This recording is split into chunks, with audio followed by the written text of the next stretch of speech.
여러분, 이제 슬슬 휴가철이 다가오면서 여러분들이 사고 싶어하는 아이템이 있을 겁니다. 바로 수영복인데요. 평범한 사람은 1년에 끼케야 두세 번 입지만 없으면 서운한 옷이죠. 해변에 가면 남자들이 입고 있는 수영복이 참 다양하다고 느껴지는데요. 어떤 사람은 무릎까지 내려오는 보드쇼츠를 입고, 어떤 사람은 딱 붙는 삼각 수영복, 또 다른 사람은 살짝 여유있는 사각 수영복을 입습니다. 그런데 이렇게 여러 수영복이 공존하기까지 꽤 재미있는 역사가 있었다는 사실 혹시 알고 계시나요? 우리가 보는 다양한 수영복이 어떻게 탄생했는지를 알면 아마 꽤 흥미로울 겁니다.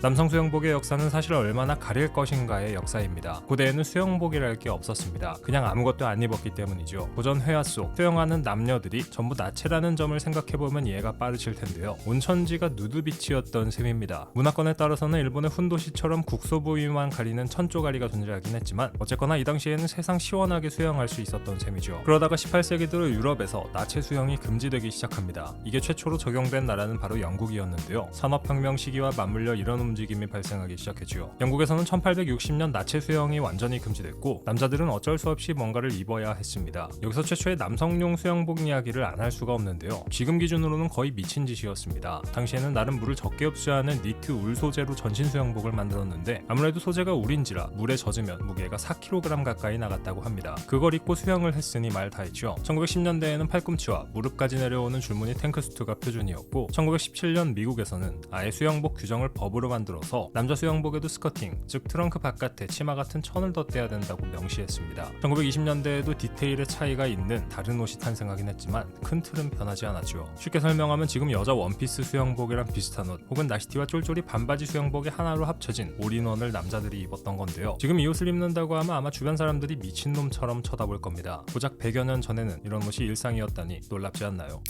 이렇게 불편하고 황당했던 남자 수영복 전환점이 1930년대에 찾아옵니다. 올림픽 수영선수 출신 조니 와이즈뮬러가 1933년 수영복 회사의 디자인에 직접 조언을 하면서 지금과 비슷한 형태의 트렁크가 탄생했습니다. 상의를 분리하고 허리선을 자연스럽게 하고 다리가 자유롭게 움직일 수 있도록 설계한 수영 트렁크였죠. 이 옷은 처음에는 미국이 아니라 프랑스에서 먼저 출시됐는데요. 미국은 여전히 이런 옷들이 너무 노출이 심하다고 판단했기 때문이었습니다. 그리고 1937년이 되어서야 비로소 남성들이 법적으로 상의를 벗고 수영할 수 있게 됩니다. 남자들이 다시 웃옷을 벗고 수영을 하기 시작한 게 대략 80년 정도 지나서야 가능해졌던 겁니다. 1960년대 또 하나의 중요한 변화가 생깁니다. 바로 수영복의 대명사로 불리는 브랜드 스피도인데요. 호주 브랜드 스피도가 등장하면서 남성 수영복은 역사상 가장 짧아졌습니다. 외국에서는 이렇게 생긴 삼각 수영복을 아예 스피도라는 이름으로 부를 정도니까 어느 정도인지 잘 아시겠죠. 지금도 이런 디자인의 수영복을 찾아보는 건 그리 어려운 일이 아닌데요. 그 역사가 오래된 걸 보면 꽤 신기합니다. 반면 1970년대 유행했던 수영복은 사각형의 복서 트렁크입니다. 너무 딱 달라붙지도 않고 어느 정도 활동성도 확보해서 편하게 입을 수 있는 수영복이죠. 이 옷은 남성들에게 잘 어울렸으며 수영과 활동 그리고 여가 시간에 휴식을 취할 때에도 입을 수 있었습니다. 남성 수영복은 이 시점부터 스타일이 다소 제한되었고 이후 수십 년 동안 패턴과 색상 그리고 약간의 길이 정도만 변화했습니다. 1990년대 흐름이 다시 바뀝니다. 서핑 문화가 퍼지면서 무릎 아래까지 내려오는 넉넉한 보드 쇼츠가 등장하는데요. 평상복과 비슷한 디자인으로 미국에서 많은 인기를 끌었던 옷입니다. 이후 남성 수영복은 크게 세 갈래로 나뉘어져 지금까지 공존하고 있습니다. 삼각 반스, 짧은 트렁크 계열 그리고 길고 여유 있는 보드 쇼츠죠.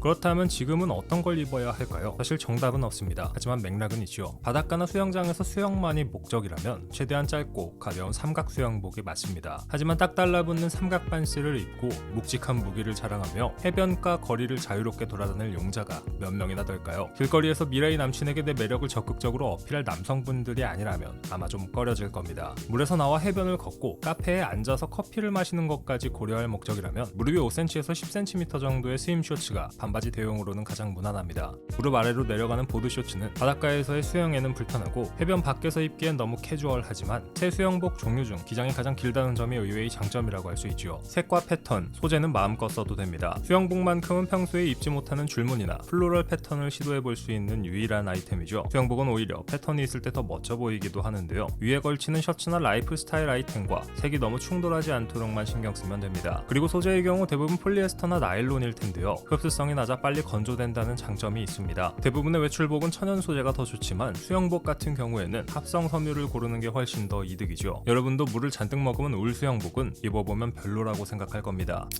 수영복 하나에도 이렇게 긴 역사가 있습니다. 100년 전에는 4kg 무게가 나가는 수영복을 입고 바다에 들어갔고 70년 전에는 상의를 벗는 것 자체가 논란이었습니다. 지금 우리가 당연하게 해변에서 입고 있는 그 수영복 한 장, 생각보다 훨씬 많은 시간과 변화를 거쳐서 이 모습이 된 겁니다. 올여름 수영복 하나 고를 때 그 역사를 한번 떠올려 보시면 어떨까요? 어떤 걸 입든 조금 더 당당하게 입을 수 있을 것 같지 않나요?